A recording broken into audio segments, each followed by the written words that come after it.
In this video, we're going to talk about sound power. That's right. Mantra.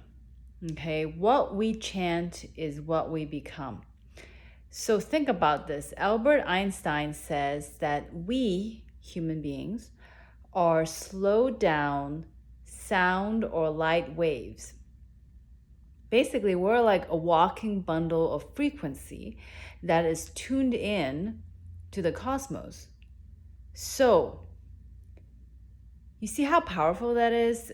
Think about this. Like, whatever pain we have in the body, it's because we have some kind of bug, okay, in our programming. Okay, so if our body is a computer and we are running some kind of software in our operating system, and then there is like a bug, okay, this bug says, create shoulder pain, create headache. And so here I have a line that says I'm going to make a headache right here. And so the question is, by the way, we call this karma. How do I clear my headache? Right? So my Taoist teacher, Master Sha, says chanting mantras can self-clear karma. And it might sound like a really big, scary word, karma, but all it really means is information. So mantra is something that can cut through the ego, okay? Cut through the stuff that is blocking us from being with the infinite, being with God or universe or the cosmos. So when we chant mantra, we are like kind of like debugging our software, okay? We're finding all these blockages, in our headaches and our shoulder and, whatever else we have, depression or fear, okay? When we chant mantras, it's like we are hitting the delete button and we're erasing the ego lines that says hold on to pain, and then we replace it with something that allows us to align with the frequency of the cosmos or God or universe, whatever you call it. So my first ever mantra was one of Guan Yin mantra. She is right here. It's a 6-syllable mantra, Om Mani Padme Hum. And, when I chant this mantra, I can dial into the frequency of compassion because Guan Yin stands for compassion. My favorite mantra in Kundalini Yoga, wow, there are so many.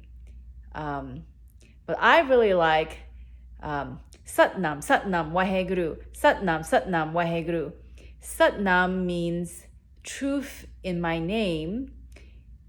So it's kind of like helping me get back to my truth, right? Connecting me to my truth. And then Waheguru is the wisdom that takes us from the dark to the light. And by the way, if you think that this is all like weird, a bunch of syllable that like, I don't know what it sounds, Alleluia can be a mantra. In fact, I'm going to tell you that resonates in the heart chakra. That's the 4th chakra. That's love. Le resonates in the 6th chakra. So that opens up our wisdom, our intelligence, our intuition. Lu, sorry, you can't see my video, but here, Lu is down here, okay? Lu is the power center. And then is back to the heart, okay? So, mantra is really not specific to Eastern spirituality, okay? If you chant, Alleluia,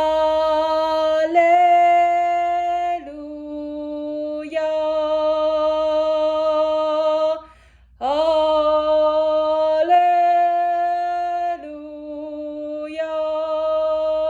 You see, we can import the technology of chanting mantras in anything. And if you don't believe in any kind of God, you can even make up your own mantra. That is right. You can say, I am bountiful, blissful, and beautiful.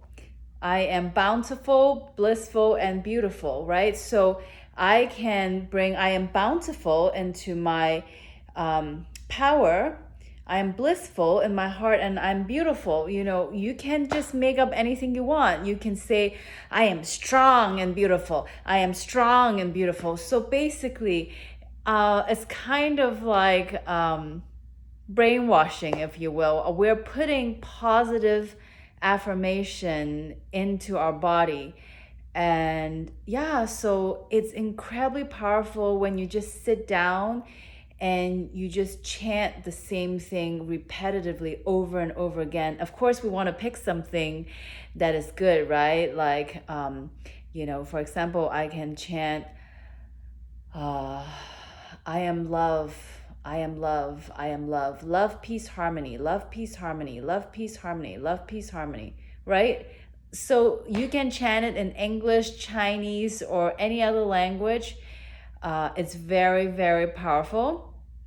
And I want to briefly talk about soul language, okay? Because that also fall into the sound power category. So, right now I'm speaking English and I also speak Chinese, but there is, in our language, it's created by humans. And what does that mean? That inherently in the language, it carries the history, the history of pain and whatever. We developed this language. But then there is a language called the soul language where, there is no separation, there is no competition. All it stands for is unconditional love, unconditional light, unconditional compassion, and this kind of like oneness, right? That's what we really mean by unconditional. When we mean unconditional, it means that it doesn't matter if you are Hitler or Mother Teresa, that this is just all accepting, right? Available to everyone. So yeah, so soul language, well, I'm not going to be able to cover that in this very short video, but if you want to learn more about soul language, I recommend that you learn from Dr. and Master Jigang Sha. He is my Taoist teacher, and you can do lots and lots of fun things with soul language. But let's start with mantras. I hope to see you in some of my classes. Please follow Mindful Healing Heart for more hacker tips on the best of spirituality. Take care.